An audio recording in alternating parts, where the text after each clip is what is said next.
Hey everybody, I'm back. Another video, young adults Catholic video. Today's subject line is redemption. So let's begin. I forget what the year was, but Buster Douglas was fighting Mike Tyson. And Mike Tyson had never been knocked out. He was the undisputed champion. He had almost as many KOs as he had wins. Buster Douglas came in at just incredibly heavy odds. Any Vegas thing that would actually take bets, it was like 3,000 to 1. It was just atrocious. Mike Tyson never been knocked out. The undisputed champion, pound for pound fighter, one of the greatest of all time, fighting this Buster Douglas, who was basically at the time another challenger was going to fight Mike Tyson and kind of canceled last minute. So Buster Douglas was the fill-in. Still a good fighter, but if anyone watching the fight expected Tyson to even lose a round, which basically means like the other guy gets more punches in or whatever, you'd be surprised. Ask anybody, Tyson would say it'd be done in second, third round. Douglas knew if he could get him to a late round, 9 or 10, he had a chance. And that's what he did. And what happened? Buster Douglas knocked out Mike Tyson. The world was stunned. What the heck happened? The champ has been knocked down. And they went to Douglas and he said, obviously I wanted to beat him. I was trying to fight him. And then 2 days before the fight, his mom died.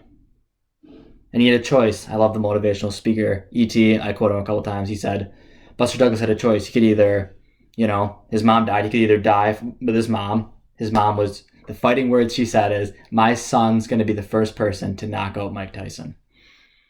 And he had a choice. And he could say, I could die with my mom. I could lose this fight. No one's expecting me to win. Who cares?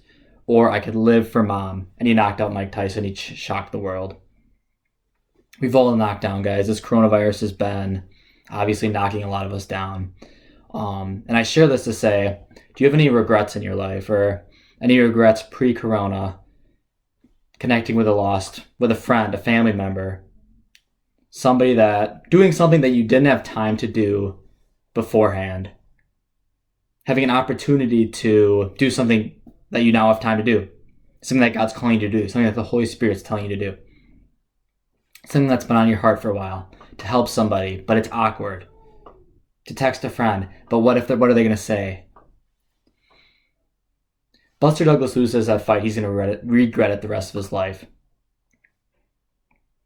And there's some people that go to their graves and they die and they have regrets because they were too afraid to take a risk and take a chance and listen to the Holy Spirit. The Holy Spirit that wants nothing best but our best selves, our best life, perfect happiness for us. Now's the opportunity. We have more time. A lot of us do. This is a difficult time. Obviously, it's an opportunity to get closer to God, but it's also an opportunity to use the extra time we have, if we still have a job, the extra money we have, to do some good, to listen to that little voice of the Holy Spirit, to redeem ourselves from all the bad mistakes we've had in our past, and use those. My junior year of high school, big tennis player, and I lost one of the most heartbreaking matches of my life. I think it was sectionals.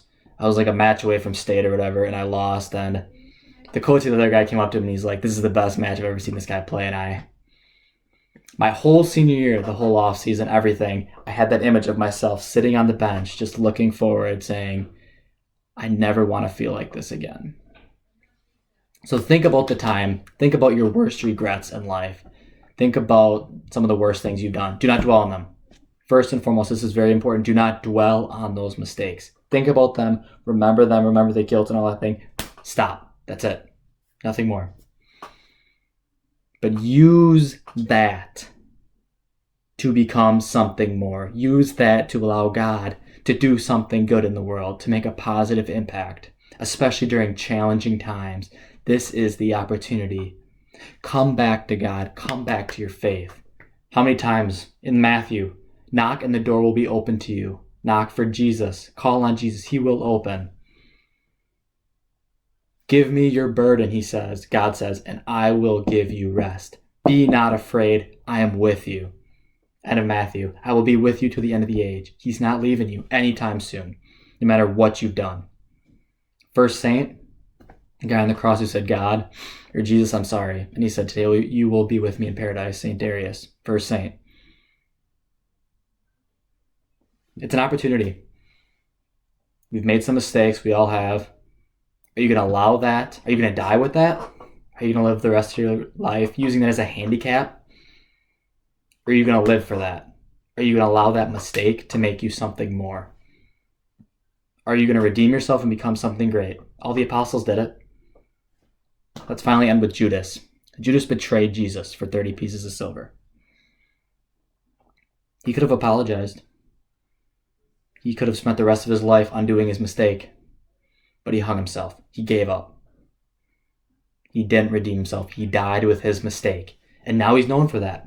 Do you want to be known for your worst mistake? Do you want to be known for your regrets? Or do you want to live and become something greater and say, this is where I was, this is where I'm now, you can do something because of it? Picture that moment, don't dwell on it, but become something great from that biggest mistake. Thanks, guys.